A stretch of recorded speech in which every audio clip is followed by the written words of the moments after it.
Mesdames et messieurs, nous allons observer une minute de silence à la mémoire de tous les combattants.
Intervention de M. Jean Bousquet, maire de Terrasson-les-Villiers.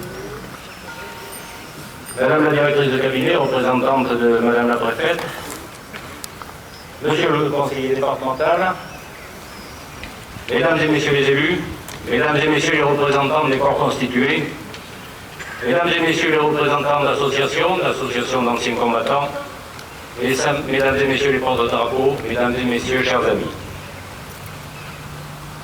Nous célébrons aujourd'hui, 14 juillet 2025, la fête de notre nation. C'est une joie et un honneur de vous retrouver une nouvelle fois. Dans ce moment de solennité, mais aussi de convivialité, autour des valeurs républicaines françaises qui fondent notre unité nationale.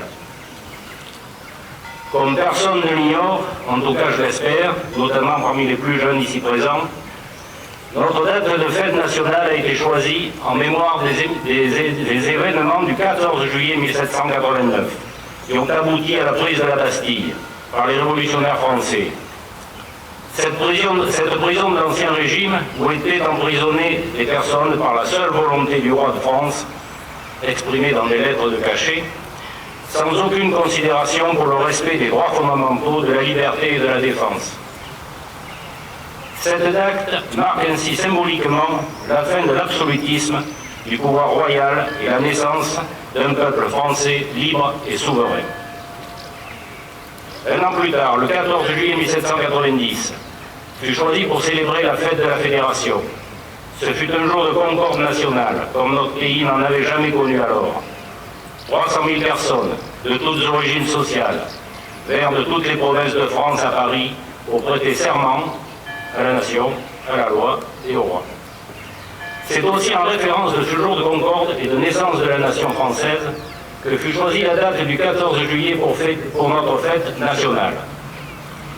Avec la prise de la Bastille, 3 autres dates ont fait de la Révolution française le bouleversement majeur de notre histoire, créant la nouvelle société d'après-Ancien Régime, qui est fondée sur des valeurs et des principes républicains, qui sont encore aujourd'hui les nôtres.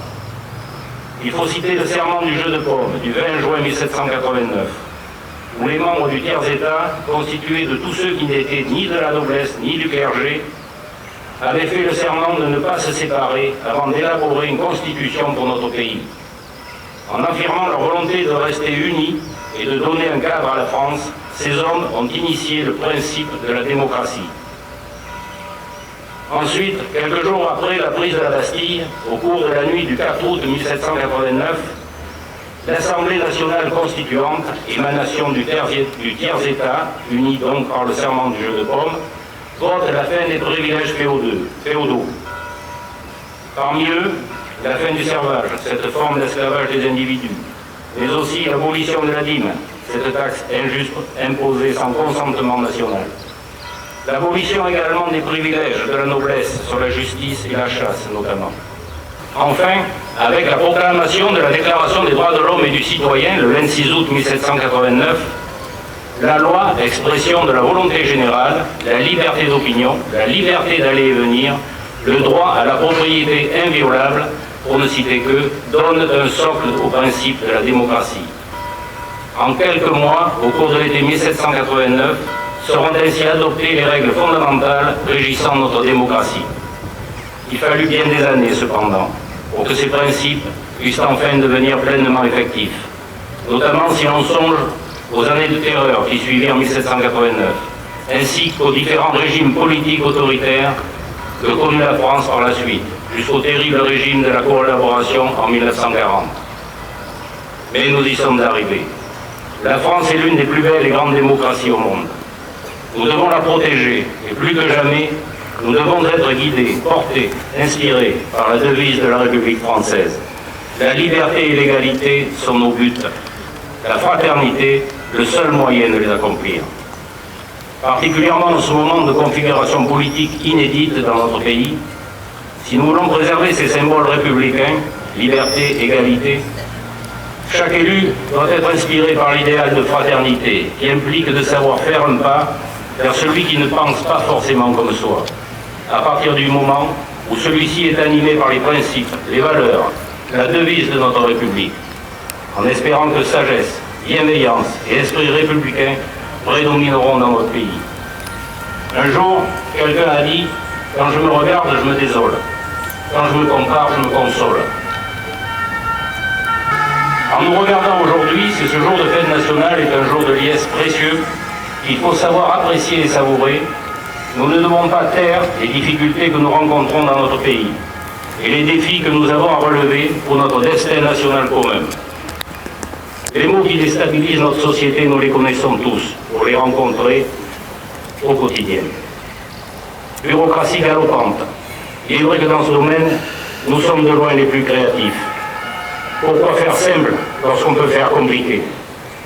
Manque de moyens, de personnel dans certains services, problème d'emploi, manque d'une éducation civique et citoyenne qui n'a plus cours, cela entraînant beaucoup d'incivilité et d'insécurité, etc. La liste est malheureusement trop longue. Mais n'oublions pas néanmoins de nous comparer. En France, nous avons un socle démocratique solide. Nous avons des services publics que nous envient tous les pays du monde, même s'ils sont très perfectibles. Nous avons aussi les ressources de nos terres, des talents, des caractères extraordinaires pour affronter les tempêtes. En choisissant la date du 14 juillet, les parlementaires ont voulu ajouter au symbole de la liberté et d'égalité de 1789 celui de la fraternité de 1790. En effet, notre nation ne s'accomplit que dans la liberté, l'égalité et la fraternité. Il ne faut jamais dissocier les trois grands principes de notre République, si nous voulons vivre dans la justice et la paix. En ce jour du 14 juillet, nous célébrons ainsi autant la liberté et les droits de l'homme que le besoin d'unité nationale. Vive la République, vive la France, vive Terrasson la ville de Dieu. Très bonne fête à tous, je vous remercie.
Mesdames et messieurs, monsieur le maire et son conseil municipal vous invitent au pot de l'amitié à la fin des fêtes.